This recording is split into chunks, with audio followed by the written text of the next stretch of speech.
Assalamualaikum warahmatullahi wabarakatuh. Hai, nama saya Irsyad Prasita Ramadhani dari Sistem Informasi dengan NIM 313002449. Oke, kali ini saya akan menjelaskan tentang materi optimalisasi penggunaan memori komputer. Jadi apa itu memori? Memori adalah memori utama, yaitu RAM di komputer adalah tempat sementara untuk menyimpan data dan program yang sedang dijalankan. Tapi kapasitas memori ini terbatas, jadi kita harus pintar-pintar menggunakannya supaya komputer bisa bekerja lebih cepat dan menjalankan banyak program sekaligus. Nah, untuk strategi mengoptimalkan penggunaan memori, yaitu ada beberapa cara agar memori bisa digunakan secara efisien. Yang pertama yaitu overlay. Overlay ini yang pertama yaitu membagi program besar menjadi bagian-bagian terkecil.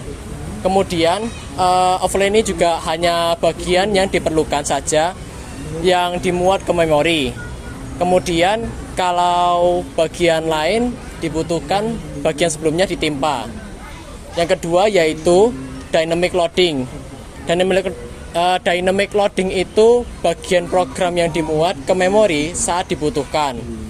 Terus habis itu menghemat memori karena tidak semua bagian dimuat sekaligus. Halo semuanya, perkenalkan saya Lutfila dari Prodi Sistem Informasi dengan NIM 31300244030. Saya akan melanjutkan penjelasan dari sebelumnya, yakni strategi yang ketiga ialah dynamic linking. Bagian program seperti pustaka atau perpustakaan baru dimuat saat program akan dijalankan. Nah, beberapa program bisa berbagai dari pustaka yang sama seperti file yang ada di Windows.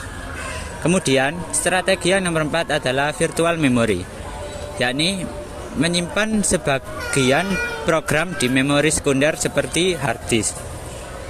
Pada bagian ini hanya bagian yang sedang digunakan saja yang akan dimuat ke memori utama. Jika bagian yang dibutuhkan belum ada di memori, maka sistem akan mencari ke disk yang disebut dengan backfold. Halo, nama saya adalah Tinwalu Fajri Al-Azhari dari Prodi Sistem Informasi dengan NIM 31300244032. Saya akan menjelaskan tentang cara kerja memori virtual demand pegging. Hanya patch bagian kecil program yang dibutuhkan yang dimuat.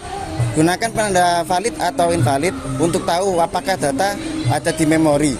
Kalau tidak ada atau invalid, sistem akan menangani patch fault dan mengambil data dari disk. Penanganan patch fault, sistem sementara menghentikan program. Cek apakah datanya memang belum dimuat atau tidak boleh diakses. Jika belum dimuat, ambil dari disk ke memori dan lanjutkan ke program. Halo, perkenalkan nama saya Vina Niswatul Fitria dari Prodi Sistem Informasi dengan NIM 31300244041. Di sini saya akan menjelaskan tentang alokasi frame. Frame adalah bagian-bagian kecil dari memori utama. Ada beberapa cara untuk membagi frame ke dalam program. Yang pertama, equal allocation. Semua program dapat bagian yang sama. Yang kedua, proportional allocation. Program besar dapat lebih banyak frame. Yang ketiga, priority allocation. Program penting dapat lebih banyak frame.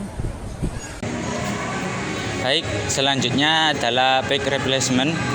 Kalau memori penuh, sistem harus memilih bagian mana yang akan dikeluarkan. Dalam mengeluarkan ini ada beberapa cara, yakni yang pertama adalah FIFO, first in first out. Yang masuk duluan dikeluarkan.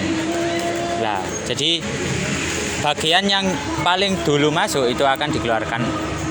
Kemudian yang kedua adalah optimal, yakni mengeluarkan bagian yang tidak akan dipakai dalam waktu lama.